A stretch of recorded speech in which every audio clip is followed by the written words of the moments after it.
Hi guys and welcome to the tutorial where we will explain how you can sign up in Venmo. So let's dive in. Start by heading over to the Play Store if you're using an Android device, or the App Store if you're on iOS. Search for Venmo, download it, and make sure your device is connected to the internet before you begin. Once the app is installed, tap Open. On the welcome screen, choose the option to sign up or create an account.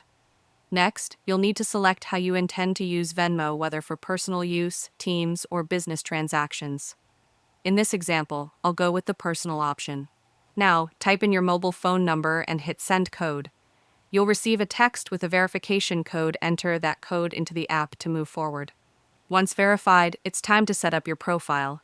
You'll be asked to upload a profile photo and provide details like your first and last name, a unique username, your email address, and a secure password.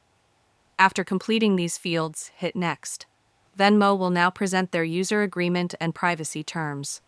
Take a few moments to read through them, and when you're done, tap Agree to continue.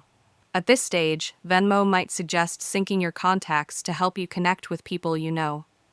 This step is optional. You can press Skip if you'd rather not. You'll also be prompted to link a debit card. You can choose to add it immediately or postpone it for later.